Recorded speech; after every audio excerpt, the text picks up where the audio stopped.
ಸಾಕ್ಷಿ ಸಮೇತ ಸಾತ್ವಿಕ್ ಮಾಡಿದ ಮೋಸವನ್ನು ತಮ್ಮ ಮ್ಯಾನೇಜರ್ ಮುಂದೆ ಹಿಡಿದ ಅಚ್ಚು. ಹೇಳಿ ಸರ್, ಈಗ ನಮ್ಮ HR ಮೇಲೆ ಯಾವ ರೀತಿಯ ಆ್ಯಕ್ಷನ್ ತಗೊಳ್ತೀರಾ ಎಂದು ಗಟ್ಟಿ ಧ್ವನಿಯಲ್ಲಿ ಪ್ರಶ್ನೆ ಮಾಡಿದಳು. ನಿನ್ನೆ ತಾಳ್ಮೆಯಿಂದ ಯೋಚಿಸದೆ ಅವಳದೇ ತಪ್ಪು ಅನ್ನುವ ಕಲ್ಪನೆಯಲ್ಲಿ ತಮ್ಮ ಕ್ಲೈಂಟ್ ಮುಂದೆ ದನಿ ಎತ್ತಿರಲಿಲ್ಲವೇ ಮ್ಯಾನೇಜರ್. ನಿನ್ನೆ ಅವಳ ತಪ್ಪಿಲ್ಲದೆ ಅವಳ ಮೇಲೆ ಜೋರು ಮಾಡಿದ್ದರಿಂದ ಅಚ್ಚರಿ. ಐ ಆಮ್ ಸಾರಿ, ಸಾತ್ವಿಕ್ ಈ ರೀತಿಯೆಲ್ಲ ಮಾಡಿರ್ತಾನೆಂತ ಗೊತ್ತಿಲ್ಲದೆ ನಿನ್ನ ಇನ್ಸಲ್ಟ್ ಮಾಡಿಬಿಟ್ಟೆ ಎಂದು ಮ್ಯಾನೇಜರ್ ಪ್ರಾಮಾಣಿಕವಾಗಿ ಕ್ಷಮೆ ಕೇಳಿದರು. ಅವರ ಮುಖದಲ್ಲಿ ತಪ್ಪಿಸಿದ ಭಾವವನ್ನು ಕಂಡು, ಪರವಾಗಿಲ್ಲ ಸರ್, ನೀವು ನಿಮ್ಮ ಡ್ಯೂಟಿ ಮಾಡಿದ್ದೀರಾ, ಬಟ್ ಈಗ ಸಾತ್ವಿಕ್ ವಿಷಯದಲ್ಲೂ ನೀವು ಇದೇ ರೀತಿ ಇರಬೇಕು, ಎಲ್ಲರ ವಿಷಯದಲ್ಲೂ ಸಹ ಒಬಿಡಿಯಂಟ್ ಆಗಿದ್ದೀರಾ ಅಂತ ಪ್ರೂವ್ ಮಾಡಬೇಕು ನೀವು ಎಂದು ಅವರನ್ನು ಪ್ರೊವೋಕ್ ಮಾಡಿದಳು ಅಚ್ಚು. ಬಟ್ ಸಾತ್ವಿಕ್ ಅದ್ಯಾಕೆ ಈ ರೀತಿ ಮಾಡಿದ ಎಂದು ಮ್ಯಾನೇಜರ್ಗೆ ಅರ್ಥವಾಗ್ತಿಲ್ಲ. ಅವ ಅಲ್ಲಿ ತನ್ನ ವರ್ಕ್ ಶುರು ಮಾಡಿ 3 ವರ್ಷವಾಗುತ್ತಾ ಬಂದಿತ್ತು. ಎಂದೂ ಸಹ ಸಣ್ಣ ತಪ್ಪು ತನ್ನ ಕಡೆಯಿಂದ ಆಗದಂತೆ ಕೆಲಸ ಮಾಡ್ತಿದ್ದ. ಅಂಥವನು ಅಚ್ಚು ವಿಷಯದಲ್ಲಿ ಯಾಕೆ ಈ ರೀತಿ ಮಾಡಿದಾನೆ ಎನ್ನುವುದೇ ಅರ್ಥವಾಗದೆ ಹೋಯಿತು ಮ್ಯಾನೇಜರ್ಗೆ. ತನ್ನ ಮಾತಿಗೆ ರೆಸ್ಪಾನ್ಸ್ ಮಾಡದೇನೋ ಗಾಢವಾಗಿ ಯೋಚಿಸ್ತಾ ನಿಂತಿದ್ದ ಮ್ಯಾನೇಜರನ್ನು ಕಂಡು, ಸರ್ ಏನಾದರೂ ಮಾತಾಡಿ ಎನ್ನೋ ಹೊತ್ತಿಗೆ ಸಾತ್ವಿಕ್ ಅವರ ಬಳಿ ಬಂದು, what happened sir, why are you shouting ಎಂದು ಪ್ರಶ್ನೆ ಮಾಡಿದ. ಅವನನ್ನು ಅಚ್ಚು ಕೆಕ್ಕರಿಸಿ ನೋಡಿದರೆ, ಲೋಹಿ ಯಾಕೋ ಇಂಥ ಕೆಲಸ ಮಾಡುವುದಕ್ಕೆ ಹೋದೆ ಎನ್ನುವಂತೆ ಅವನನ್ನು ಗುರಾಯಿಸಿದ. ಇನ್ನು ಮ್ಯಾನೇಜರ್ ಸಾತ್ವಿಕ್ ಮೇಲೆ ಆ್ಯಕ್ಷನ್ ತಗೋಬೇಕೋ ಅಥವಾ ಎಕ್ಸ್ಕ್ಯೂಸ್ ಕೊಟ್ಬಿಡ್ಬೇಕೋ ಎಂಬ ಗೊಂದಲದಲ್ಲಿ ಯೋಚಿಸತೊಡಗಿದರು. 3 ಜನರ ನೋಟವು ಒಂದೊಂದು ಅರ್ಥ ಹೇಳ್ತಿರುವುದನ್ನು ಕಂಡು ಹುಬ್ಬೇರಿಸಿದ Satvik, who I am talking to, someone talk to me ಎಂದು ಗಡಸು ಧ್ವನಿಯಲ್ಲಿ ಕೇಳಿದವನನ್ನು ಕೊಂದು ಹಾಕುವಷ್ಟು ಸಿಟ್ಟು ಬಂದಿತು ಅಚ್ಚುಗೆ. ತಪ್ಪು ಮಾಡಿದರೂ ಸಹ ತಮ್ಮ ಮೇಲೆ ಜೋರು ಮಾಡ್ತಿದ್ದಾನೆ ಎಂದು. Why did you do this Satvik, I did not expect from you ಎಂದರು ಮ್ಯಾನೇಜರ್ ಧ್ವನಿಯಲ್ಲಿ ತುಸು ಒರಟುತನ ತುಂಬಿ. ಸಾತ್ವಿಕ್ ಅಲ್ಲಿ ಏನಾಗುತ್ತಿದೆ, ಅವರು ಏನು ಮಾಡ್ತಿದ್ದಾರೆಂದು ಅರಿಯಲಾಗದೆ ಅವರನ್ನು ಕ್ವಶನ್ ಮಾರ್ಕ್ನಲ್ಲಿ ದಿಟ್ಟಿಸತೊಡಗಿದ. ಬಟ್ ತಮ್ಮ ಮ್ಯಾನೇಜರ್ ತನ್ನ ಮೇಲೆ ಸಿಟ್ಟು ಮಾಡಿಕೊಳ್ಳಲು ಅಚ್ಚು ಏನೋ ಕಿತಾಪತಿ ಮಾಡಿರ್ತಾಳೆ ಎಂದು ಅಂದಾಜಿಸಬಲ್ಲ. ಇನ್ನು ವಿಷಯ ಏನೆಂದು ಅರ್ಥವಾಗದೆ ಯೋಚಿಸುತ್ತಾ ನಿಂತಿದ್ದ ತನ್ನ ಗೆಳೆಯನ ಬಳಿ ಬಂದ ಲೋಹಿ, ಸಾತ್ವಿಕ್, ನಿನ್ನೆ ನೀನು ಬೇಕು ಅಂತ ನಮ್ಮ ಪ್ರೆಸೆಂಟೇಷನ್ ಡಿಸ್ಟ್ರಾಯ್ ಮಾಡಿದ್ಯಾ ಎಂದು ತನ್ನ ಪ್ರಜ್ಞೆಯಲ್ಲಿ ಪರಿಸ್ಥಿತಿಯನ್ನು ಗೆಳೆಯನಿಗೆ ಅರ್ಥ ಮಾಡಿಸುವ ಪ್ರಯತ್ನ ಮಾಡಿದ. ಲೋಹಿಗೆ ತನ್ನ ಕೆಲಸ ಎಷ್ಟು ಮುಖ್ಯವೋ ಸಾತ್ವಿಕ್ ಸಹ ಅಷ್ಟೇ ಮುಖ್ಯ. ಸೊ ಯಾವುದೇ ಕಾರಣಕ್ಕೂ ಅವನನ್ನು ಬಿಟ್ಟುಕೊಡಲಾರ. ನೋಟ ತಗ್ಗಿಸಿ ಹುಬ್ಬು ತೀಡಿಕೊಂಡ ಸಾತ್ವಿಕ್ಗೆ ಸಿಚುವೇಶನ್ ಸೂಕ್ಷ್ಮವಾಗಿ ಅರ್ಥವಾಗಿತ್ತು. ಒಡನೆ ಏನೋ ಯೋಚಿಸಿದವನಂತೆ, ವಾಟ್, ನಾನು ನಿನ್ನೆ ನೀವು ಕೊಡಬೇಕಾಗಿದ್ದ ಪ್ರೆಸೆಂಟೇಷನ್ ಡಿಸ್ಟ್ರಾಯ್ ಮಾಡಿದ್ನಾ, ಏನು ಹೇಳ್ತಾ ಇದೆಯಾ ಲೋಹಿ ಎಂದು ಏನೂ ಹರಿಯದವನಂತೆ ತಮ್ಮನ್ನೇ ಪ್ರಶ್ನೆ ಮಾಡಿದ ಸಾತ್ವಿಕ್ ಕಂಡು ಅಚ್ಚುಗೆ ಹುರಿದುರಿದು ಹೋಯಿತು. ಅಲೋ HR ಸರ್, ಏನು ಗೊತ್ತಿಲ್ಲದ ಸಣ್ಣ ಮಗುವಿನ ರೀತಿ ಇಷ್ಟೊಂದು ಡ್ರಾಮಾ ಮಾಡೋದು ಒಳ್ಳೆಯದಲ್ಲ. ನಿನ್ನ ಡ್ರಾಮಾ ನೋಡಿ ಕ್ಲ್ಯಾಪ್ ಮಾಡುವುದಕ್ಕೆ ಇಲ್ಲಿ ಯಾರೂ ನಿನ್ನ ಫ್ಯಾನ್ಸ್ ಇಲ್ಲ ಎಂದು ದವಡೆ ಬಿಗಿದು ಹೇಳಿದ ಅಚ್ಚರಿಯನ್ನು ಕಂಡು ಕಣ್ಣು ಕೆಂಪು ಮಾಡಿದ ಸಾತ್ವಿಕ್, ಸಿ ಅಚ್ಚರಿ, ನಾನು ಬೇಕು ಅಂತ ನಿನ್ನೆ ನೀವು ಕೊಡಬೇಕಾಗಿದ್ದ ಪ್ರೆಸೆಂಟೇಷನ್ ಡಿಸ್ಟ್ರಾಯ್ ಮಾಡಿಲ್ಲ. ಒಂದು ವೇಳೆ ನನ್ನ ಕಡೆಯಿಂದ ಅಂತ ತಪ್ಪಾಗಿದೆ, I am extremely sorry, please forgive me ಎಂದು ಬಹಳ ವಿನಯದಿಂದ ರಿಕ್ವೆಸ್ಟ್ ಮಾಡಿದ ಸಾತ್ವಿಕ್. ಅದನ್ನು ಕಂಡು ಹಚ್ಚು ಕಣ್ಣುಗಳು ಹಿಗ್ಗಿದವು. ಇಷ್ಟು ಚಂದ ನಾಟಕ ಮಾಡ್ತಿದ್ದಾನೆ ಎಂದು. ಬಟ್ ಅವನ ಆ ನಾಟಕಕ್ಕೆ ಬೇರೆಯವರು ಮರಳಾಗಬಹುದು, ಅವಳಲ್ಲ. ಇನ್ನು ಲೋಹಿ ತನ್ನ ಗೆಳೆಯನನ್ನು ಬೆರಗು ಕಣ್ಣಿನಿಂದ ನೋಡುತ್ತಿದ್ದ. ಅವನ ಫೇಸ್ ಎಕ್ಸ್ಪ್ರೆಷನ್ ನೋಡ್ತಿದ್ರೆ ಯಾಕೋ ಅವನು ಬೇಕಂತಲೇ ಇಷ್ಟೆಲ್ಲ ಮಾಡಿದಾನೆ ಅನ್ನೋ ಅನುಮಾನ ಬರ್ತಿತ್ತು. ಅದರ ಜೊತೆ ಇಷ್ಟು ಸುಲಭವಾಗಿ ಅಚ್ಚು ಬಳಿ ಸಾರಿ ಕೇಳಿದ್ದು ಕಂಡು ಅವನು ಸಹ ಯೋಚಿಸಬೇಕಾಯಿತು. ಅಚ್ಚು ಅಲ್ಲಿಗೆ ಕೆಲಸಕ್ಕೆ ಜಾಯಿನ್ ಆದಾಗಿನಿಂದ ಅವಳನ್ನು ಕಂಡ್ರೆ ತನ್ನ ಗೆಳೆಯ ಯಾವ ರೀತಿ ಹಳ್ಳು ಮಸೇವ ಎಂದು ಲೋಹಿಗೆ ತಿಳಿಯದೇನಲ್ಲ. ಇಷ್ಟು ಹೊತ್ತು ಅವರಿಬ್ಬರ ಮಾತುಗಳನ್ನು ಕೇಳಿಸಿಕೊಂಡಿದ್ದ ಮ್ಯಾನೇಜರ್, ಅಚ್ಚರಿ, ಸಾತ್ವಿಕ್ ಕಡೆಯಿಂದ ಗೊತ್ತಿದ್ದೋ ಗೊತ್ತಿಲ್ಲದೆಯೋ ತಪ್ಪು ನಡೆದು ಬಿಟ್ಟಿದೆ, ಅವನು ಸಹ ಸಾರಿ ಕೇಳಿದ್ದಾನೆ, ಏನೋ ಈ ವಿಷಯವನ್ನು ಬೆಳೆಸುತ್ತಾ ಕೂರೋದ್ರಲ್ಲಿ ಅರ್ಥ ಇಲ್ಲ, ಸೊ ಇದೊಂದ್ಸಲ ಅವನಿಗೆ ಎಕ್ಸ್ಕ್ಯೂಸ್ ಕೊಡು ಎಂದದು ಕೇಳಿ ಅವಳ ಮುದ್ದು ಮೊಗ ಸೆಟ್ಟಿನಲ್ಲಿ ಕೆಂಪಾಗಿ ಬಿಟ್ಟಿತ್ತು. ಅವಳು ಡಿಸ್ಟ್ರಾಯ್ ಮಾಡಿದ ಪ್ರೆಸೆಂಟೇಷನ್ ಕತೆ ಹಾಳಾಗಿ ಹೋಗಲಿ, ಅವನು ಆರ್ಡ್ರ್ ಮಾಡಿದ್ದ ಎಂದು ತಡರಾತ್ರಿವರೆಗೂ ಕೆಲಸ ಮಾಡಿ ಅವಳು ಸಿಕ್ಕಿಬಿದ್ದ ಅಪಾಯಕ್ಕಾದರೂ ಒಂದು ಬೆಲೆ ಬೇಡವೆ. ಅಚ್ಚು ಸಿಟ್ಟಿನಲ್ಲಿ ತನ್ನನ್ನು ಉಸಿರುಗಟ್ಟುತ್ತಾ ನೋಡುತ್ತಿರುವುದು ಕಂಡು ತನ್ನೊಳಗೆ ನಕ್ಕ ಸಾತ್ವಿಕ್, ಅಚ್ಚರಿ ಸಾರಿ ಕಣೆ, ನನ್ನಿಂದ ನಿಂಗೆ ಆದ ಪ್ರಾಬ್ಲಮ್ಗೆ ಎಂದು ಮತ್ತೊಂದು ಸಲ ಸಾರಿ ಕೇಳಿ ಅಲ್ಲಿಂದ ಸರಿದು ಹೋದವನ ವ್ಯಂಗ್ಯ ನೋಟ ಅವಳನ್ನು ಮುಷ್ಟಿ ಬಿಗಿ ಮಾಡುವಂತೆ ಮಾಡಿತು. ಅದೆಷ್ಟು ಸುಲಭವಾಗಿ ಪರಿಸ್ಥಿತಿಯನ್ನು ತಾನೇ ತನಗೆ ಬೇಕಾದಂತೆ ಉಪಯೋಗಿಸಿಕೊಂಡು ಬಿಟ್ಟನಲ್ಲ ಹೀಡಿಯಟ್. ಇನ್ನು ಅವನನ್ನು ಸುಮ್ಮನೆ ಬಿಡುವಳೆ ಹೆಚ್ಚು. ಈಗ ಮತ್ತೆ ಅವನನ್ನು ಮಟ್ಟ ಹಾಕೋಕ್ಕೆ ಹಠ ಬಿದ್ದಳು. ಅದರ ಪರಿಣಾಮ ಏನಾದರೂ ಚಿಂತೆ ಇಲ್ಲ ಎನ್ನುವಂತೆ. ವಾಸ್ತವ, ರಾಮ್ ಮೀಟಿಂಗ್ ಇದ್ದಿದ್ದರಿಂದ ಬೆಳಿಗ್ಗೆ ಆಫೀಸ್ನಿಂದ ಹೋದವನು ಇನ್ನು ವಾಪಸ್ ಬಂದಿಲ್ಲದ ಕಾರಣ ಅಚ್ಚುಗೆ ಮೊದಲ ದಿನವೇ ಕಿರಿಕಿರಿ ಶುರುವಾಯಿತು. ಪೆನ್ ಕೊನೆಯನ್ನು ಬಾಯಲ್ಲಿಟ್ಟುಕೊಂಡು ಕಚ್ಚುತ್ತಿದ್ದ ತನ್ನ ಅತ್ತಿಗೆಯ ಮುಖದಲ್ಲಿದ್ದ ಚಿಂತೆಯನ್ನು ಗಮನಿಸಿದ ಅಂಕಿತ್. ಅತ್ತಿಗೆ, ಯಾಕೋ ಒಂಥರ ಇದ್ದೀರಾ? ಮೊದಲನೇ ದಿನವೇ ತುಂಬ ಬೋರ್ ಆಗ್ತಿದೆಯಾ ನಿಮಗೆ ಎಂದು ಪ್ರಶ್ನೆ ಮಾಡಿದಾಗ ಮುಖದಲ್ಲಿ ತಿಳಿನಗೆ ತಂದುಕೊಂಡಳು ಅಚ್ಚು. ಹಾಗೆಲ್ಲ ಏನೂ ಇಲ್ಲ ಅಂಕಿತ್, ಬಂಗಾರಿ ಬಗ್ಗೆ ಯೋಚನೆ ಮಾಡ್ತಿದ್ದೆ. ಮೊದಲನೇ ದಿನ ಸ್ಕೂಲ್ಗೆ ಹೋಗಿದ್ದಾನೆ, ಗಲಾಟೆ ಏನಾದರೂ ಮಾಡ್ತಿದ್ದಾನೇನು ಎಂದು ಚಕಿತಳಾಗಿ ನುಡಿದ ಅಚ್ಚು ಅವಳನ್ನು ಕಂಡು ನಸು ತಲೆ ಆಡಿಸಿದ ಅಂಕಿತ್. ಅತ್ತಿಗೆ, ಅವನು ಆರಾಮವಾಗಿ ಇರ್ತಾನೆ ಬಿಡಿ. ಅಣ್ಣ ಅವನಿಗೆ ಎಲ್ಲ ರೀತಿಯಲ್ಲೂ ಹೊಂದುವಂಥ ಸ್ಕೂಲ್ ಹುಡುಕಿರ್ತಾನೆ. ಆ್ಯಂಡ್ ಅಲ್ಲಿನ ಟೀಚರ್ಸ್ ಬಗ್ಗೆಯೂ ತಿಳಿದುಕೊಂಡೇ ತನ್ನ ಮಗನನ್ನು ಆ ಸ್ಕೂಲಿಗೆ ಅಡ್ಮಿಷನ್ ಮಾಡಿಸಿರುವುದು ಅಣ್ಣ ಎಂದು ಅತ್ತಿಗೆಯ ದುಗುಡ ದೂರ ಮಾಡುವ ಪ್ರಯತ್ನ ಮಾಡಿದ ಅಂಕಿತ್. ಅವನ ಮಾತಿಗೆ ಎಸ್ ಎಂದು ತಲೆದೂಗಿದ ಅಚ್ಚು. ಅಂಕಿತ್, ನಿಮ್ಮ ಅಣ್ಣ ಇನ್ನೂ ಬರಲಿಲ್ಲ, ಎಷ್ಟೊತ್ತಾಗುತ್ತೆ ಅವರು ಬರುವುದಕ್ಕೆ ಎಂದು ಸಣ್ಣ ಧ್ವನಿಯಲ್ಲಿ ಕೇಳಿದ ಹೆಣ್ಣನ್ನು ಕಂಡು ಕಿರಿನಗೆ ಬೀರಿದ ಅಂಕಿತ್. ಅವನನ್ನು ತುಂಬ ಮಿಸ್ ಮಾಡಿಕೊಳ್ತಾ ಇದ್ದೀರಾ ಅನಿಸುತ್ತೆ ಅತ್ತಿಗೆ. ಚಿಕ್ಕವನಾದರೂ ಒಂದು ಎಚ್ಚರಿಕೆ ಕೊಡ್ತೀನಿ, ಅವನನ್ನು ಇಷ್ಟೊಂದು ಹಚ್ಚಿಕೊಳ್ಳುವುದಕ್ಕೆ ಹೋಗಬೇಡಿ ಎಂದ ಮಾರ್ಮಿಕವಾಗಿ. ಅವನ ಮಾತಿನರ್ಥ ತಿಳಿಯದ ಅಚ್ಚು, ಅಂಕಿತ್ ಏನು ಹೇಳ್ತಾ ಇದ್ದೀಯಾ ಎಂದು ಹುಬ್ಬು ಬೆಸೆದು ಗೊಂದಲದಲ್ಲಿ ಕೇಳಿದಳು. ತನ್ನ ಮಾತಿಗೆ ಅಚ್ಚು ಮೊಗ ಗಂಭೀರವಾಗಿದ್ದು ಗಮನಿಸಿದ ಅಂಕಿತ್. ಅಯ್ಯೋ ಅತ್ತಿಗೆ, ನನ್ನ ಮಾತಿನರ್ಥ ಅಣ್ಣನನ್ನು ಜಾಸ್ತಿ ಹಚ್ಚಿಕೊಂಡ್ರೆ ನಿಮಗೆ ಮುಂದೆ ಕಷ್ಟ ಆಗುತ್ತೆ ಅಂತ. ಯಾಕೆಂದರೆ ಅವನಿಗೆ ಮನೆಯವರು ಅಂದರೆ ಲೆಕ್ಕವೇ ಇರೋದಿಲ್ಲ. ಕೆಲಸದಲ್ಲಿ ಮುಳುಗಿದ್ರೆ ಅದಲ್ಲದೆ ಅವನು ಆಗಾಗ ಬಿಸ್ನೆಸ್ ಟ್ರಿಪ್ ಅಂತ ಬೇರೆ ಒಂದೊಂದು ತಿಂಗಳು ಹೊರಟು ಬಿಡ್ತಾನೆ. ಸೊ ಆಗೆಲ್ಲ ನೀವೊಬ್ಬರೇ ಇರಬೇಕಾಗುತ್ತೆ ಅಂತ ನಾನು ಹೇಳಿದ್ದು ಎಂದವನಿಗೆ ತಿಳಿನಗೆ ಬೀರಿದಳು ಅಚ್ಚು. ಅವರೆಷ್ಟು ದಿನ ಬೇಕಾದರೂ ಬಿಸ್ನೆಸ್ ಟ್ರಿಪ್ ಹೋಗಿ ಬರಲಿ, ನನಗೇನು ಸಮಸ್ಯೆ ಇಲ್ಲ. ಯಾಕೆಂದರೆ ನೀವೆಲ್ಲ ನನ್ನ ಜೊತೆಯಲ್ಲೇ ಇರ್ತೀರಿ ಅಲ್ವಾ, ಸೊ ಹೇಗೋ ಮ್ಯಾನೇಜ್ ಆಗುತ್ತೆ ಎಂದು ಉತ್ತರಿಸಿದ ಅಚ್ಚು ಕಂಡು ಖುಷಿಯಾಯಿತು ಅಂಕಿತ್ಗೆ. ಅವನೇನೋ ನಾನು ಸಹ ನಿಮ್ಮ ಅಣ್ಣನ ಜೊತೆ ಹೊರಟು ಬಿಡುವೆ ಎಂದು ಹೇಳುವಳೇನೋ ಎಂದು ಅಂದಾಜಿಸಿದನಲ್ಲ. ಹೇ ಅಂಕಿತ್, ನಾನು ಇನ್ಮೇಲೆ ನಿಮ್ಮ ಅತ್ತಿಗೆಯನ್ನು ಬಿಟ್ಟು 3 ತಿಂಗಳಿಗೆ ಒಂದು ಸಲ ಬಿಸ್ನೆಸ್ ಟ್ರಿಪ್ ಹೋಗೋದಿಲ್ಲ ಎನ್ನುತ್ತಾ ಒಳ ಬಂದ ರಾಮನ್ನು ಕಂಡು ಖುಷಿಯಿಂದ ಅಚ್ಚು ಕಣ್ಣುಗಳು ಹೊಳೆದವು. ಇಷ್ಟೊತ್ತು ಬಿಗಿದಿದ್ದ ತುಟಿಗಳು ಈಗ ತಂತಾನೆ ಹರಳಿ ನಿಂತವು. ಬೆಳಿಗ್ಗೆ ಮಗನನ್ನು ಬಿಟ್ಟು ತನ್ನವನ ಜೊತೆ ಆಫೀಸ್ಗೆ ಬಂದಿದ್ದು ಅಚ್ಚು. ಆಫೀಸ್ಗೆ ಬಂದೊಡನೆ ರಾಮ್ ಮುಖ್ಯವಾದ ಮೀಟಿಂಗ್ ಇದೆ ಎಂದು ತಮ್ಮನಿಗೆ ಅಚ್ಚುಗೆ ತನ್ನ ಸೆಕ್ರೆಟರಿ ಪೋಸ್ಟ್ಗೆ ಟ್ರೈನ್ ಮಾಡುವಂತೆ ಆರ್ಡರ್ ಮಾಡಿ ಹೊರಟು ಬಿಟ್ಟಿದ್ದ. ಅಂಕಿತ್ ಅವಳಿಗೆ ಮೊದಲ ದಿನವೇ ಕಿರಿಕಿರಿಯಾಗದಂತೆ ತಾಳ್ಮೆಯಿಂದ ಕೆಲಸ ಕಲಿಸಿಕೊಡುತ್ತಿದ್ದನಾದರೂ ಅರಿಯದ ಬೇಸರ ಅವಳನ್ನು ಸುತ್ತಿಕೊಂಡು ಮಂಕಾಗುವಂತೆ ಮಾಡಿತು. ಅದು ಮಗನ ವಿಷಯಕ್ಕೋ ಅಥವಾ ಗಂಡನ ವಿಷಯಕ್ಕೋ ಎಂದು ಈಗಲೂ ನಿಖರ ಕಾರಣ ತಿಳಿಯದೇ ಹೋಯಿತು ಅವಳಿಗೆ. ತನ್ನನ್ನು ತಾನು ಅತ್ತಿಗೆಗೆ ಹೇಳಿದ ಮಾತುಗಳನ್ನು ಕೇಳಿಸಿಕೊಂಡಿದ್ದಾನೆ ಎನ್ನುವುದನ್ನು ತಿಳಿದ ಅಂಕಿತ್ ಒಮ್ಮೆ ಅಣ್ಣನ ಕಡೆ ನೋಡಿ, ಅಣ್ಣ ಅದು ಎಂದು ತಡವರಿಸಿದ. ತಾನು ಸುಖ ಸುಮ್ಮನೆ ಅವರಿಬ್ಬರ ಮಧ್ಯೆ ಮನಸ್ತಾಪ ಬರಲು ಈ ರೀತಿ ಹೇಳಿದೆ ಎಂದು ತಪ್ಪು ತಿಳಿದು ಬಿಟ್ಟರೆ ಎಂಬ ದುಗುಡದಿಂದ. ಬಟ್ ಅಂಕಿತ್ ಹೇಳಿದ್ರಲ್ಲಿ ಯಾವುದೇ ತಪ್ಪಿರಲಿಲ್ಲ. ಸೊ ರಾಮ್ ತಮ್ಮನ ಕಡೆ ನೋಡಿ ಅವನ ಭುಜದ ಮೇಲೆ ಕೈಟ್. ಅಂಕಿತ್, ನೀನು ನಿಮ್ಮ ಅತ್ತಿಗೆಗೆ ಹೇಳಿದ್ದು ಸತ್ಯ. ನಾನು ಇದಕ್ಕೂ ಮುಂಚೆ ಬಿಸ್ನೆಸ್ ಟ್ರಿಪ್ ಅಂತ ಆಗಾಗ ಮನೆಯಿಂದ ದೂರ ಇರಬೇಕಾಗಿ ಬರ್ತಿತ್ತು. ಬಟ್ ಇನ್ಮೇಲೆ ಆಗೋದಿಲ್ಲ ಎಂದವನ ಕಡೆ ಗೊಂದಲದಲ್ಲಿ ನೋಡಿದ ಅಂಕಿತ್. ಅವ ಹೋಗಲಿಲ್ಲ. ಅಂದರೆ ಫಾರಿನ್ ಕ್ಲೈಂಟ್ ಮೀಟ್ ಮಾಡುವುದು ಯಾರು, ತಮ್ಮ ಬಿಸ್ನೆಸ್ ಎಕ್ಸ್ಪ್ಯಾಂಡ್ ಮಾಡುವುದಾದರೂ ಯಾರು ಎಂದು ಗೊತ್ತಾಗದೆ ನಸುನಕ್ಕು ತನ್ನವಳ ಕಡೆ ನೋಡಿದ ರಾಮ್. ಇನ್ಮೇಲೆ ಇವನನ್ನು ಬಿಸ್ನೆಸ್ ಟ್ರಿಪ್ಪಿಗೆ ಕಳಿಸೋಣ ಅಚ್ಚು. ಇವನು ಸಹ ನಮ್ಮ ಮತ್ತೊಂದು ಬ್ರ್ಯಾಂಚ್ಗೆ ಸದ್ಯದಲ್ಲಿ ಬಾಸ್ ಆಗ್ತಿದ್ದಾನೆ ಎಂದದ್ದು ಕೇಳಿ ಹೆದರಿದ ಅಂಕಿತ್. ಅಣ್ಣ ಪ್ಲೀಸ್ ಹಾಗೆಲ್ಲ ಮಾಡಬೇಡ. ಕಂಪನಿ ನಡೆಸಿದಷ್ಟು ಈಸಿಯಾಗಿ ಕ್ಲೈಂಟ್ ಕನ್ವಿನ್ಸ್ ಮಾಡೋದು ನನ್ನಿಂದ ಆಗದ ಮಾತು ಅಂತ ಗೊತ್ತಿಲ್ವಾ? ಅದು ಫಾರಿನ್ ಕ್ಲೈಂಟ್ಸ್ ಬೇರೆ. ನೋ ಅಣ್ಣ, ನನ್ನಿಂದ ಈ ಕೆಲಸ ಆಗೋದಿಲ್ಲ. ನಿನ್ನಷ್ಟು ಸುಲಭವಾಗಿ ನಾನು ಕ್ಲೈಂಟ್ಸನ್ನು ನಮ್ಮ ಕಡೆ ಸೆಳೆಯುವುದಕ್ಕೆ ಆಗೋದಿಲ್ಲ ಎಂದು ಗಾಬರಿ ತುಂಬಿದ ದನಿಯಲ್ಲಿ ಬಡಬಡಿಸ್ತಿದ್ದ ಅಂಕಿತನ್ನು ಕಂಡು ಅಚ್ಚು ಹಾಗೂ ರಾಮ್ ಮುಖದಲ್ಲಿ ನಗು ಮೂಡಿತು.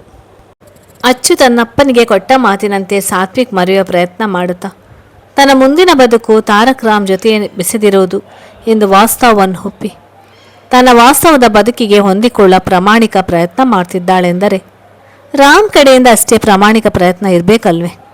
ಸೊ ಸದ್ಯಕ್ಕೆ ತನ್ನ ವೈಯಕ್ತಿಕ ಬದುಕಿನ ಕಡೆ ಮಾತ್ರವೇ ಗಮನ ಕೊಡುವ ನಿರ್ಧಾರ ಮಾಡಿದ್ದಾನವ. ತನ್ನ ಸಣ್ಣ ನಿರ್ಲಕ್ಷ್ಯವು ಅವಳನ್ನು ಹಳೆಯ ನೆನಪುಗಳ ಸುಳಿಯಲ್ಲಿ ಸಿಕ್ಕಿ ಬೀಳಿಸಿ ಮತ್ತೆ ಅವಳನ್ನು ತನ್ನಿಂದ ದೂರ ಮಾಡಬಹುದು ಎಂಬ ದುಗುಡವಿದೆ ಅವನಿಗೆ. ಸೊ ಈಗ ಹೇಗಾದರೂ ಸರಿಯೇ, ಎಷ್ಟು ಕಷ್ಟವಾದರೂ ಸರಿಯೇ, ಅಚ್ಚು ಮನಸ್ಸಿನಲ್ಲಿ ರಾಮ್ ತನ್ನ ಸ್ಥಾನವನ್ನು ಭದ್ರಪಡಿಸುವ ಕೆಲಸ ಮಾಡಬೇಕಾಗಿತ್ತು. ಅಂಕಿತ್ ತನ್ನ ಅಣ್ಣನ ಮಾತಿಗೆ ಎದರಿದ್ದನ್ನು ಕಂಡು ಮುಸಿ ಮುಸಿ ನಗಲು ಶುರು ಮಾಡಿದಳು ಅಚ್ಚು. ಮಡದಿಯ ನಗು ಕಂಡು ಕಾರಣ ತಿಳಿಯದೆ ರಾಮ್ ಹುಬ್ಬೇರಿಸಿದರೆ ಅಂಕಿತ್ ಮುಖ ಸಣ್ಣದು ಮಾಡಿ, ಅತ್ತಿಗೆ ದಿಸ್ ಈಸ್ ಟೂ ಮಚ್, ನನ್ನ ಮುಖ ನೋಡಿದರೆ ನಿಮಗೆ ನಗು ಬರ್ತಿದೆಯಾ ಎಂದು ಮುಖ ಮುದುರಿಸಿಕೊಂಡು ಕೇಳಿದಾಗ ಕಣ್ಣಿನಲ್ಲಿ ನೀರು ಬರುವಷ್ಟು ನಕ್ಕಳು ಅಚ್ಚು. ಒಮ್ಮೆಯೇ ಎರಡು ಕಣ್ಣನ್ನು ತೀಡಿ, ಹೇ ಅಂಕಿತ್, ನೀನು ಇಷ್ಟೊಂದು ಎದುರಿಸಿರೋದು ನೋಡಿ ನಗದೆ ಇನ್ನೇನು ಮಾಡಬೇಕಾಗಿತ್ತು. ಅದಲ್ಲದೆ ಮಾರ್ನಿಂಗ್ ನಿನ್ನ ಹಾಗೆ ಸೇಮ್ ಆರವ್ ಸಹ ಸ್ಕೂಲಿಗೆ ಹೋಗುವುದಕ್ಕೆ ಹೆದರಿ ರೆಡಿ ಆಗದೆ ನನ್ನ ಎಷ್ಟು ಸತಾಯಿಸಿದ ಗೊತ್ತಾ ನಿಂಗೆ. ಆಮೇಲೆ ಸ್ಕೂಲ್ಗೆ ಕರ್ಕೊಂಡು ಹೋದ ತಕ್ಷಣ ಇವನೇನು ಆ ಬೆಳಿಗ್ಗೆ ನಮಗೆ ಸ್ಕೂಲ್ಗೆ ಹೋಗೋದಕ್ಕೆ ಕಾಟ ಕೊಟ್ಟಿದ್ದು ಅನಿಸಿತು. ಅದೇ ರೀತಿ ನೀನು ಸಹ ಎಂದು ಅವನನ್ನು ಅನುಕಿಸಿ ಇನ್ನೂ ನಗುತ್ತಿದ್ದ ಮಡದಿಯನ್ನು ಕಂಡು ರಾಮ್ ಮುಖದಲ್ಲೂ ನಗು ಮೂಡಿತು. ನಿಜಕ್ಕೂ ಮಗ ತಮ್ಮ ಇಬ್ಬರು ಒಂದೇ ರೀತಿ ಬಿಹೇವ್ ಮಾಡಿದ್ದನ್ನು ನೆನೆದು ತುಂಬ ದಿನಗಳ ನಂತರ ತನ್ನ ಅಣ್ಣನ ಮುಖದಲ್ಲಿದ್ದ ಕಲ್ಮಶವಿಲ್ಲದ ನಗು ಕಂಡು ಅಂಕಿತ್ ಮುಖದಲ್ಲೂ ಮಂದಹಾಸ ಮೂಡಿತು. ತನ್ನ ಅಣ್ಣನ ಖುಷಿ ನೆಮ್ಮದಿ ಅಡಗಿರುವುದು ಅಚ್ಚರಿ ಎನ್ನುವ ಹೆಣ್ಣಿನಲ್ಲಿ ಎಂದು ಬಹುಬೇಗನೆ ಅರ್ಥವಾಯಿತು ಅಂಕಿತ್ಗೆ. ಆ ಇಬ್ಬರು ಜೋಡಿ ಮೇಲೆ ಯಾರ ದೃಷ್ಟಿಯೂ ಬೀಳದಿರಲಿ ಎಂದು ಮನದಲ್ಲೇ ದೇವರನ್ನು ಬೇಡಿಕೊಂಡ. ಅಂದಿನ ಕೆಲಸ ಮುಗಿಸಿ 3 ಜನ ಮನೆಗೆ ಬಂದಿದ್ದರು. ಮನೆಗೆ ಬಂದವಳೆ ತನ್ನ ಪುಟ್ಟ ಮಗನಿಗಾಗಿ ಅಚ್ಚು ಮನೆಯೆಲ್ಲ ಕಣ್ಣಾಡಿಸಿ ನೋಡುವಾಗ ಅವಳ ಪಕ್ಕದಲ್ಲಿ ಇದ್ದ ರಾಮ ಅವಳ ಕಡೆ ಗುರಾಯಿಸಿದ. ಹೊರಗಡೆಯಿಂದ ಬಂದ ಕೂಡಲೇ ಈ ರೀತಿ ಫ್ರೆಶ್ ಅಪ್ ಆಗದೆ ಮಗುವನ್ನು ಮುಟ್ಟುವಂತಿಲ್ಲ ಎಂದು ತನ್ನವಳಿಗೆ ಎಷ್ಟು ಹೇಳಿದರೂ ಹರಿಯದೆ ಹೋಗ್ತಾಳಲ್ಲ ಎಂದು. ಅಮ್ಮ ಎಲ್ಲಿ ನಿನ್ನ ಮೊಮ್ಮಗ ಎಂದು ಅಂಕಿತ್ ಡೈನಿಂಗ್ ಟೇಬಲ್ ಮುಂದೆ ಕುಳಿತು ಹೂ ಕಟ್ಟುತ್ತಿದ್ದ ತನ್ನ ಅಮ್ಮನಿಗೆ ಪ್ರಶ್ನೆ ಮಾಡಿದ. ಆ ರತಿಯವರು ಮಗನ ಪ್ರಶ್ನೆಗೆ ಉತ್ತರಿಸುವ ಮುನ್ನ ತಾತನ ರೂಮಿನಿಂದ ಓಡಿ ಬಂದ ಹಾರವ್ ತನ್ನ ಅಪ್ಪ ಅಮ್ಮ ಆಫೀಸ್ನಿಂದ ಮನೆಗೆ ಬಂದರು ಎಂದು ತಿಳಿದು ಅವನ ಅವಸರದಲ್ಲಿ ಬರುತ್ತಿರುವುದನ್ನು ಕಂಡು ಅತ್ತಿಗೆ ಸರಿಯಾಗಿ ನೋಡಿ, ನಿಮ್ಮ ಮಗನನ್ನು ಸ್ಕೂಲ್ನಲ್ಲಿ ಯಾರಾದರೂ ಕಚ್ಚಿಕೊಂಡು ಕಳಿಸಿದಾರೇನೋ ಎಂದು ಛೇಡಿಸಿ ತನ್ನ ರೂಮ್ಗೆ ಹೋದ ಅಂಕಿತ್ ಫ್ರೆಶ್ ಆಗಿ ಬರಲು ಬಂದವನೇ ತನ್ನಮ್ಮನ ಕಾಲುಗಳನ್ನು ತಬ್ಬಿದ ಹಾರವ್. ಮಮ್ಮ ನೀನು ಮಲಿಂಗ್, ನಾನು ಸ್ಕೂಲಿಗೆ ಲಾಡಿ ಮಾಡುವಾಗ ಏನು ಪ್ರಾಮಿಸ್ ಮಾಡಿದೆ? ನಾನು ಗುಡ್ ಬಾಯ್ ಥರ ಸ್ಕೂಲಿಗೆ ಹೋದೆ, ನೀನು ಅಲ್ಲೇ ವೇಟ್ ಮಾಡಿ ನಾನು ಕರ್ಕೊಂಡು ಬರ್ತೀನಿ ಅಂತ ಪ್ರಾಮಿಸ್ ಮಾಡಿ ಬಂದಿಲ್ಲ, ನೀ ನನ್ನ ಮನೆಗೆ ಕರ್ಕೊಂಡು ಬರುವುದಕ್ಕೆ ಎಂದು ತನ್ನ ಪುಟ್ಟ ಕೈ ಬಾಯಿ ಆಡಿಸ್ತಾ ತನ್ನಮ್ಮನ ದೂರಿ ಮೂತಿ ಎಬ್ಬಿಸಿ ನಿಂತ ಮಗನನ್ನು ಕಂಡು ನಸುನ ರಾಮ್ ತಲೆ ಸವರಿದ.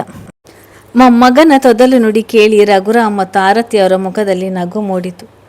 ತನ್ನನ್ನು ತಬ್ಬಿಯೇ ಮುನಿಸಿಕೊಂಡಿದ್ದ ಮಗನನ್ನು ಕಂಡು ಅಚ್ಚು ಮುಖದಲ್ಲಿ ಮುದ್ದಾದ ನಗು ಮೂಡಿತು. ಅಷ್ಟು ಮುದ್ದಾಗಿ ಮಾತನಾಡುವವನಲ್ಲ ಆ ಮನೆಯ ಪುಟಾಣಿ ಕೃಷ್ಣ. ಅದೆಷ್ಟೇ ಬೇಸರ ಇದ್ದರೂ ಕ್ಷಣ ಮಾತ್ರದಲ್ಲಿ ಹಾರಿ ಹೋಗಿ ಬಿಡುವುದು ಅವನ ತೊದಲು ನುಡಿಯನ್ನು ಕೇಳುತ್ತಿದ್ದರೆ. ಮುಖ ಹೋದಿಸಿ ತನ್ನ ಮೇಲೆ ಮುನಿಸಿಕೊಂಡಿದ್ದ ಮಗನ ಕೂದಲಿನಲ್ಲಿ ಮೃದುವಾಗಿ ಕೈ ಆಡಿಸಿದ ಅಚ್ಚು, ನಾನು ಇಲ್ಲೇ ಇದ್ದೆ ಬಂಗಾರಿ, ತುಂಬ ಹೊತ್ತು ನಿಂತಿದ್ದಕ್ಕೋ ಏನೋ ಕಾಲು ತುಂಬ ನೋವು ಆಗ್ತಿತ್ತು, ಅದಕ್ಕೆ ತಾತ ಕಾಲ್ ಮಾಡಿ ನಾನು ಪಾಪು ಕರ್ಕೊಂಡು ಬರ್ತೀನಿ, ನೀನು ರಾಮ್ ಜೊತೆ ಹಾಸ್ಪಿಟಲ್ಗೆ ಹೋಗಿ ಬಾ ಅಂತ ಹೇಳಿದರು. ನಾನು ಸಹ ಸರಿ ಅಂತ ಹೇಳಿ ನಿಮ್ಮ ಅಪ್ಪನ ಜೊತೆ ಹಾಸ್ಪಿಟಲ್ಗೆ ಹೋಗಿ ಸೂಜಿ ಚುಚ್ಚಿಸಿಕೊಂಡು ಬಂದೆ ಎಂದು ಸಣ್ಣ ಮಗುವಿನ ಜೊತೆ ಮಾತಿನ ಕೋಟೆಯನ್ನು ಕಟ್ಟಲು ನಿಂತಳು ರಾಮ್ನ ಮುದ್ದಿನ ಮಡದಿ. ತನ್ನ ಅಮ್ಮನನ್ನು ತಬ್ಬಿಯೇ ತನ್ನ ಪಕ್ಕದಲ್ಲಿ ನಿಂತಿದ್ದ ತನ್ನ ಅಪ್ಪನನ್ನು ನೋಡಿದ ಆರವ್, ಪಪ್ಪ ಮಮ್ಮನಿಗೆ ಸೂಜಿ ಕೊಟ್ರಾ ಎಂದಾಗ ತುಟಿ ಬಿಗಿದು ನಗು ತಡೆದ ರಾಮ್. ತನ್ನ ಕೈಬೆರಳನ್ನು ಅಗಲಿಸಿ, ಇಷ್ಟು ದೊಡ್ಡ ಇಂಜೆಕ್ಷನ್ ಕೊಟ್ಟರು ಡಾಕ್ಟರ್ ನಿಮ್ಮ ಅಮ್ಮನಿಗೆ ಎಂದಾಗ ಎದರಿದ ಆರವ್ ತನ್ನ ಅಮ್ಮನನ್ನು ಇನ್ನಷ್ಟು ಬಿಗಿಯಾಗಿ ಹಪ್ಪುತ್ತಾ, ಮಮ್ಮ ತುಂಬ ನೋವಾ ಎಂದು ಮರುಕದಿಂದ ಪ್ರಶ್ನೆ ಮಾಡಿ ತನ್ನನ್ನು ತನ್ನ ಪುಟ್ಟ ಕಣ್ಣುಗಳಿಂದ ದಿಟ್ಟಿಸಿದ ಮಗನ ಮೇಲೆ ಮುದ್ದುಕ್ಕಿತು. ಒಡನೆ ಅಚ್ಚು ಅವನನ್ನು ತನ್ನ ತೋಳಿಗೆತ್ತಿಕೊಳ್ಳಲು 2 ಕೈಯನ್ನು ಮಗುವಿನ ಸೊಂಟದ ಬಳಿ ತಂದೊಡನೆ ಇನ್ನು ಫ್ರೆಶ್ ಆಗಿಲ್ಲ ಎಂದು ಗಂಭೀರವಾಗಿ ಎಚ್ಚರಿಸಿದು ಕಂಡು ಅವಳ ಕೈಗಳು ಹಿಂದೆ ಸರಿದವು. ಸಣ್ಣದಾಗಿ ಸಿಟ್ಟು ಸಹ ಬಂದಿತ್ತು ಗಂಡನ ನೀಟ್ನೆಸ್ ಮೇಲೆ. ಮುನಿದು ತನ್ನವನ ಕಡೆ ನೋಡಿದಳು ಅಚ್ಚು. ರಾಮ್ ನಡೀರಿ ಎಂದು ಸನ್ನೆ ಮಾಡಿ, ಬಂಗಾರಿ ನಿಂಗೆ ಇವತ್ತು ಸ್ಕೂಲ್ನಲ್ಲಿ ಏನು ಹೇಳಿಕೊಟ್ರು ಟೀಚರ್ ಅಂತ ತೋರಿಸು, ಹೋಗಿ ನಿನ್ನ ಬ್ಯಾಗ್ ತಗೊಂಡು ಬಾ ಎಂದಾಗ ತನ್ನ ಅಮ್ಮನ ಬಿಟ್ಟು ಜಿಂಕೆ ಮರಿಯಂತೆ ಭುವನ ರೂಮಿಗೆ ಓಡಿದ. ಭುವನ ಕಾಲೇಜ್ನಿಂದ ಬಂದು ಅವನಿಗೆ ಮೊದಲ ದಿನ ಏನಾದರೂ ಹೋಮ್ವರ್ಕ್ ಕೊಟ್ಟಿದ್ದಾರೆ ಎಂದು ನೋಡಲು ಅವನ ಬ್ಯಾಗ್ ತನ್ನ ರೂಮಿಗೆ ತರಿಸಿಕೊಂಡು ಅಲ್ಲೇ ಉಳಿಸಿಕೊಂಡಿದ್ದಾಳಲ್ಲ. ಮಗು ಹೋಗಿದ್ದನ್ನು ಕಂಡು ಬನ್ನಿ ಎಂದು ಮತ್ತೊಮ್ಮೆ ಎಚ್ಚರಿಸಿ ರಾಮ್ ತನ್ನ ರೂಮಿಗೆ ನಡೆದ. ಮಗ ಮಡದಿಯನ್ನು ಹುಸಿಗದರಿದ್ದನ್ನು ಕಂಡು ರಘುರಾಮ್ ಹಾಗೂ ಆರತಿಯವರು ನಸುನಗುತ್ತಿದ್ದರು. ಅವನ ಹುಸಿಗದರುವಿಕೆಯಲ್ಲೂ ಮಗ ಮತ್ತು ಮಡದಿ ಮೇಲಿದ್ದ ಕಾಳಜಿ ಕಂಡು ಅಚ್ಚು ರೂಮಿಗೆ ಬರೋ ಹೊತ್ತಿಗೆ ರಾಮ್ ಫ್ರೆಶ್ ಆಗಿ ಬರಲು ವಾಶ್ರೂಮ್ ಹೊಕ್ಕಿದ್ದ. ಕೈಯಲ್ಲಿದ್ದ ಬ್ಯಾಗ್ ಅದರ ಜಾಗದಲ್ಲಿಟ್ಟು ರಾಮ್ ಫ್ರೆಶ್ ಆಗಿ ಬಂದಮೇಲೆ ತಾನು ಸಹ ಫ್ರೆಶ್ ಆಗಿ ಬಟ್ಟೆ ಬದಲಾಯಿಸಿ ಬಂದ ಅಚ್ಚುಗೆ ವಾರ್ಡ್ರೋಬ್ ಬಳಿ ಯಾವುದೋ ಒಂದು ಫೋಟೋ ಬಿದ್ದಿರುವುದು ಕಂಡಿತು. ಬಟ್ ಯಾರ ಫೋಟೋ ಎಂದು ತಿಳಿಯಲಿಲ್ಲ. ಫೋಟೋ ಉಲ್ಟಾ ಬಿದ್ದಿದ್ದುದರಿಂದ ಕಿವಿ ಮತ್ತು ಭುಜದ ನಡುವೆ ಫೋನ್ ಹೊತ್ತಿ ಹಿಡಿದು ಕೈಯಲ್ಲಿದ್ದ ಫೈಲ್ ಪುಟ ತಿರುಗಿಸುತ್ತಾ ತನ್ನ ಮ್ಯಾನೇಜರ್ ಕೇಳಿದ ಪ್ರಶ್ನೆಗಳಿಗೆ ಉತ್ತರಿಸುತ್ತಿದ್ದ ರಾಮ್ನನ್ನು ಕಂಡವಳಿಗೆ ಅವನು ಫೈಲ್ ತೆಗೆದುಕೊಳ್ಳುವಾಗ ಮಿಸ್ ಆಗಿ ಕೆಳಗೆ ಬಿದ್ದಿರೋ ಫೋಟೋ ಇದು ಎಂದರಿವಾಗಿ ಹೆಚ್ಚು ಯೋಚಿಸದೆ ಅದನ್ನು ತನ್ನ ಕೈಗೆ ತೆಗೆದುಕೊಂಡಳು. ಅದು ರಾಮ್ನ ಮೊದಲ ಮಡದಿಯ ಫೋಟೋ ಆಗಿದ್ದರೆ ಎಂಬ ಕೆಟ್ಟ ಕುತೂಹಲದಲ್ಲಿ. ರಾಮ್ ಫಾಸ್ಟ್ ಲೈಫ್ ಬಗ್ಗೆ ತಿಳಿಯುವ ಕುತೂಹಲ ಇದ್ದರೂ ಸಹ ಯಾರ ಬಳಿ ಕೇಳಿ ತಿಳಿದುಕೊಳ್ಳುವುದೆಂದು ತಿಳಿಯದೆ ಇಷ್ಟು ದಿನ ಸುಮ್ಮನಿದ್ದಳು ಅಚ್ಚು. ಈಗ ಅಂಥ ಅವಕಾಶ ಸಿಕ್ಕಾಗ ಸುಮ್ಮನಿರಲು ಅವಳ ಮನಸ್ಸು ಬಿಡಲಿಲ್ಲ. ರಾಮ್ನ ನಡೆನುಡಿ ಅಂದ ಗುಣ ಯಾವುದರ ಬಗ್ಗೆಯೂ ಸಣ್ಣ ಅಸಮಾಧಾನವೂ ಇರಲಿಲ್ಲ ಅವಳಿಗೆ. ಬಟ್ ಎರಡನೇ ಹೆಂಡತಿಯಾಗಿ ಬಂದಿದ್ದಕ್ಕೆ ಅಸಮಾಧಾನ ಅವಳ ಮನದಲ್ಲಿ ಇದ್ದೇ ಇದೆ. ಮತ್ತೊಂದು ಹೆಣ್ಣಿನ ಜೊತೆ ತನ್ನ ಬದುಕನ್ನು ಹಂಚಿಕೊಂಡಿದ್ದವನು ತನ್ನ ಗಂಡನಾಗಿ ಸಿಕ್ಕಿದ್ದಕ್ಕೆ. ಅಪ್ಪನಿಗೆ ಮುದ್ದಿನ ಮಗಳು, ಅಣ್ಣನಿಗೆ ಪ್ರೀತಿಯ ತಂಗಿ ಆಗಿದ್ದ ಅಚ್ಚುಗೆ ಪ್ರತಿಯೊಂದು ವಸ್ತು ಹೊಸತೇ ಸಿಗುತ್ತಿತ್ತು. ಬಟ್ ಗಂಡನ ವಿಷಯದಲ್ಲಿ ಈಗಾಗಲೇ ಮದುವೆಯಾಗಿ ಒಂದು ಮಗುವಿದ್ದ ಹುಡುಗ ಸಿಕ್ಕಿದ್ದ. ಮತ್ತೊಬ್ಬರು ಉಪಯೋಗಿಸಿದ ಪೆನ್ ಸಹ ಮುಟ್ಟದ ಅಚ್ಚುಗೆ ಮತ್ತೊಂದು ಹೆಣ್ಣು ಬಿಟ್ಟು ಹೋದ ಬದುಕು ಸಿಕ್ಕಿದ್ದರಿಂದ ತುಸು ಬೇಸರ ಇದ್ದೇ ಇದೆ. ರಾಮ್ ಮತ್ತೊಬ್ಬರ ಗಂಡ ಆಗಿದ್ದ ಎನ್ನುವ ವಿಷಯ ನೆನಪಾದಾಗಲೆಲ್ಲ ಅವಳ ತುಟಿಯಂಚಲ್ಲಿ ವಿಷಾದದ ನಗು ಸುಳಿಯುತ್ತಿತ್ತು. ಅವಳ ಹೃದಯವು ಈಗಾಗಲೇ ಮತ್ತೊಬ್ಬರನ್ನು ಪೂಜಿಸಿ ಅವನ ಜೊತೆ ತನ್ನ ಮುಂದಿನ ಬದುಕನ್ನು ಸವಿಸಲು ರೆಡಿಯಾಗಿತ್ತು. ಸಾತ್ವಿಕ್ ಅವಳ ಬದುಕನ್ನು ಪ್ರವೇಶ ಮಾಡಿ ಅವರಿಬ್ಬರ ಸುಂದರ ಬದುಕಿನ ಶಿಖರದ ಆಸೆಯನ್ನೇ ಅವಳಲ್ಲಿ ತುಂಬಿ ಸುಳಿವೆ ಕೊಡದಂತೆ ಮತ್ತೆಂದು ವಾಪಸ್ ಬಾರದಷ್ಟು ದೂರ ಸಾಗಿ ಬಿಟ್ಟಿದ್ದ. ಅವಳನ್ನು ಒಂಟಿ ಮಾಡಿ ಅವಳ ಪ್ರಕಾರ ಅವಳೇನೋ ರಾಮ್ ಬದುಕಿಗೆ ಫ್ಯೂರ್ ಆಗಿ ಪ್ರವೇಶ ಮಾಡಿರಲಿಲ್ಲ. ಅದೇ ಸಮಾಧಾನದಲ್ಲಿ ತನ್ನ ವಾಸ್ತವದ ಬದುಕನ್ನು ಒಪ್ಪಲು ತಯಾರಾಗಿದ್ದಳು. ಫೋನ್ನಲ್ಲಿ ಮಾತನಾಡುತ್ತಿದ್ದ ರಾಮ್ ಮಡದಿ ಕೈಯಲ್ಲಿದ್ದ ಫೋಟೋ ಕಂಡು ಗಾಬರಿಯಲ್ಲಿ ಕಾಲ್ ಕಟ್ ಮಾಡಿದ. ಕೈಯಲ್ಲಿದ್ದ ಫೋನ್ ಮತ್ತು ಫೈಲ್ ಬೆಡ್ ಮೇಲೆ ಎಸೆದು ಅವಳ ಬಳಿ ಓಡಿ ಬಂದವನು ಅವಳ ನಡು ಬಳಸಿ ತನ್ನ ಸನಿಹಕ್ಕೆ ಎಳೆದುಕೊಂಡು, ಮುದ್ದು, ನನ್ನ ಪರ್ಮಿಷನ್ ಇಲ್ಲದೆ ಈ ರೀತಿ ನನ್ನ ಥಿಂಗ್ಸ್ ಮುಟ್ಟುವುದು ತಪ್ಪಲ್ವಾ ಎಂದು ಪ್ರಶ್ನೆ ಮಾಡಿದ. ಅವಳ ಫೋಟೋವನ್ನು ನೋಡುವ ಮುನ್ನವೇ, ನಾನು ನಿಮ್ಮ ಹೆಂಡತಿ ಅಲ್ವಾ, ಸೊ ನಿಮಗೆ ಸಂಬಂಧಪಟ್ಟ ಪ್ರತಿಯೊಂದು ವಸ್ತುವಿನ ಮೇಲೂ ನನಗೆ ರೈಟ್ಸ್ ಇದೆ, ಇನ್ಕ್ಲೂಡಿಂಗ್ ನಿಮ್ಮ ಮೇಲೆ ಸಹ ಎಂದು ಅವನಿಂದ ದೂರ ಸರಿಯಲು ಕೊಸರಾಡಿದಳು. ಮಡದಿಯ ಮಾತಿಗೆ ಮನದಲ್ಲೇ ಉಬ್ಬಿ ಹೋದ ರಾಮ್, ಹಾಗಾದರೆ ನನಗೂ ನಿಮ್ಮ ಮೇಲೆ ರೈಟ್ಸ್ ಇದೆ ಅಲ್ವಾ ಎಂದು ಕೇಳಿದ ರೊಮ್ಯಾಂಟಿಕ್ ಆಗಿ.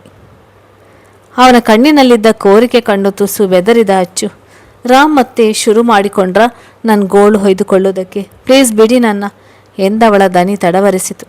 ಅದ್ಯಾಕೋ ಇಂದು ಅವನ ಸನಿಹಕ್ಕೆ ಅವಳ ಮನಸ್ಸು ಪುಳುಕಗೊಂಡಿದೆ.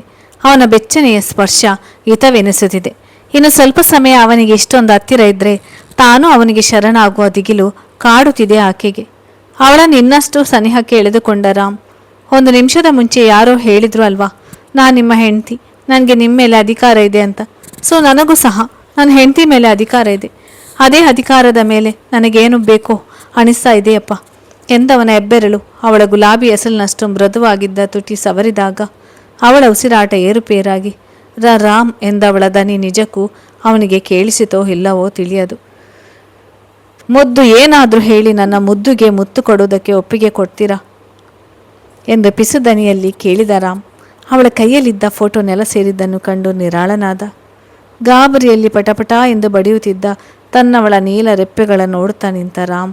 ಅಚ್ಚುಗೆ ರಾಮ್ ನನ್ನವನು ಎನ್ನುವ ಭಾವನೆ ಬಂದಿದ್ದರೂ ಸಹ ಅದ್ಯಾಕೋ ಅವನ ಬಯಕೆಗೆ ಸಮ್ಮತಿಸದೆ ಹೋದಳು. ಅವಳ ಗಾಬರಿ ತುಂಬಿದ ಕಣ್ಣುಗಳಿಗೆ ಮೃದುವಾಗಿ ಚುಂಬಿಸಿದ ರಾಮ್ ಅವಳನ್ನು ಎರಡು ಕೈಯಿಂದ ಗಟ್ಟಿಯಾಗಿ ಅಪ್ಪುತ್ತಾ, ಮುದ್ದು, ಹೆದರಿಕೊಂಡ್ರಾ ಎಂದು ಕೇಳಿದ. ಅವಳ ತಲೆಗೆ ಪುಟ್ಟ ಮುತ್ತಿಟ್ಟು, ಇಷ್ಟು ಕಾಟ ಕೊಟ್ಟರೆ ಹೆದರಿಕೆ ಆಗದೆ ಇರುತ್ತಾ ಎಂದವಳ ಕೈಗಳು ಅವಳ ಅರಿವಿಗೆ ಬರದಂತೆ ಅವನನ್ನು ಬಳಸಿದ್ದವು. ಕಿರುನಕ್ಕ ರಾಮ್, ಹೆದರಬೇಡಿ, ಯಾವುದೇ ಕ್ಷಣ ಎಂಥದೇ ಪರಿಸ್ಥಿತಿಯಲ್ಲೂ ನಿಮ್ಮ ಒಪ್ಪಿಗೆ ಇಲ್ಲದೆ ಈ ವಿಷಯದಲ್ಲಿ ನಾನು ಮುಂದುವರಿಯುವುದಿಲ್ಲ. ನಡೆಯದ ಫಸ್ಟ್ ನೈಟ್ ದಿನ ನಾನು ನಿಮಗೆ ಕೊಟ್ಟ ಮಾತನ್ನು ಉಳಿಸಿಕೊಳ್ಳುವುದಕ್ಕೆ ಪ್ರಾಮಾಣಿಕವಾಗಿ ಪ್ರಯತ್ನ ಮಾಡ್ತೀನಿ ಎಂದು ಪ್ರಾಮಿಸಿಂಗ್ ಟೋನ್ನಲ್ಲಿ. ಐ ನೋ ರಾಮ್, ಬಟ್ ನನಗೆ ಸ್ವಲ್ಪ ಕಾಟ ಕೊಡೋದು ಕಡಿಮೆ ಮಾಡಿ ಎಂದಳು ಮುದ್ದಾಗಿ. ನೀವು ನನ್ನ ಮುದ್ದು ಅಲ್ವಾ, ನಿಮಗೆ ಕಾಟ ಕೊಡದೆ ಇನ್ಯಾರಿಗೆ ಕಾಟ ಕೊಡಲಿ ನಾನು? ಇಷ್ಟು ಮುದ್ದಾದ ಹೆಂಡತಿ ಪಕ್ಕದಲ್ಲಿದ್ದಾಗ ಅಷ್ಟಾದರೂ ಎಕ್ಸ್ಕ್ಯೂಸ್ ಸಿಗದೇ ಇದ್ದರೆ ಹೇಗೆ ಹೇಳಿ ಎಂದ. ತನ್ನವನ ಮಾತಿಗೆ ನಾಚಿಕೆಯಾದ ಅಚ್ಚು. ಅದೆಲ್ಲಿ ಕಲಿತೀರಿ ಈ ಮಾತಿನ ಕಲೆ ನೀವು ಎಂದು ತಲೆ ಎತ್ತಿ ಕೇಳಿದವಳ ಗಲ್ಲಕ್ಕೆ ತಟ್ಟೆಂದು ಮುತ್ತಿಟ್ಟ ರಾಮ್. ಅದನ್ನು ಸ್ಪೆಷಲ್ ಆಗಿ ಕಲಿಯುವುದು ಏನಿಲ್ಲ. ಇಷ್ಟು ಮುದ್ದಾಗಿರುವ ಹೆಂಡತಿ ಪಕ್ಕದಲ್ಲಿದ್ದರೆ ಆಟೋಮ್ಯಾಟಿಕ್ ಆಗಿ ಮನಸ್ಸಿನ ಮಾತು ಸಲೀಸಾಗಿ ಹೊರಗಡೆ ಬರುತ್ತೆ ಎಂದು ಅವಳ ಕೆನ್ನೆಗಳನ್ನು ರಂಗೇರಿಸುವ ಕೆಲಸ ಮಾಡತೊಡಗಿದ. ಆಗೆಲ್ಲ ಏನೂ ಇಲ್ಲ. ಸತ್ಯ ಹೇಳಬೇಕು ಅಂದರೆ ನನಗಿಂತ ಈ ಫೋಟೋದಲ್ಲಿರುವ ಹುಡುಗಿಯೇ ತುಂಬ ಬ್ಯೂಟಿಫುಲ್ ಆಗಿದ್ದಾರೆ. ಯಾರು ಹಾರುವವರ ಮಮ್ಮಿ ತೃಪ್ತಿನ ಎಂದು ಕೇಳಿದನ್ನು ಕಂಡು ಅವಳ ಮೇಲಿನ ಹಿಡಿತ ತನ್ನಿಂದ ತಾನೇ ಸಡಿಲವಾಯಿತು. ಕಾಲುಗಳು 2 ಹೆಜ್ಜೆ ಹಿಂದೆ ಸರಿದವು. ಯಾವುದಾಗುವುದು ಬೇಡ ಎಂದು ಇಷ್ಟು ಹೊತ್ತು ಮಡದಿಯ ಗಮನ ತನ್ನ ಕಡೆ ಸೆಳೆಯಲು ಇಷ್ಟೆಲ್ಲ ಪ್ರಯತ್ನ ಮಾಡಿದನು. ಅದೆಲ್ಲವೂ ವ್ಯರ್ಥವಾಗಿ ಹೋಗಿತ್ತು. ರಾಮ್ ಅಚ್ಚು ಕೈಯಲ್ಲಿದ್ದ ಫೋಟೋ ಗಮನಿಸಿ ಅವಳ ಬಳಿ ಬರುವ ಹೊತ್ತಿಗೆ ಅವಳದನ್ನು ನೋಡಿದ್ದಾಯಿತು. ತನ್ನವನು ಸೈಲೆಂಟ್ ಆಗಿ ತನ್ನಿಂದ ದೂರ ಸರಿದು ನಿಂತದ್ದನ್ನು ಕಂಡು ಗೊಂದಲದಲ್ಲಿ ಹುಬ್ಬುಗಂಟು ಮಾಡಿದ ಅಚ್ಚು. ಯಾಕೆ ರಾಮ್, ಏನಾಯಿತು? ಯಾಕೆ ಹೀಗೆ ನಿಂತು ಬಿಟ್ರಿ ಎಂದು ಪ್ರಶ್ನೆ ಮಾಡಿದಳು. ಯಾವುದೋ ಶಾಕಿಗೆ ಒಳಗಾದವನಂತೆ ನಿಂತಿದ್ದವನನ್ನು ಗಾಬರಿ ತುಂಬಿದ ಕಣ್ಣುಗಳಿಂದ ನೋಡಿದ ರಾಮ್ ಈಗ ಫೋಟೋದ ವಿಷಯ ಯಾವ ರೀತಿ ತಿರುವು ಪಡೆಯುವುದು ಎಂದು ಯೋಚಿಸತೊಡಗಿದ.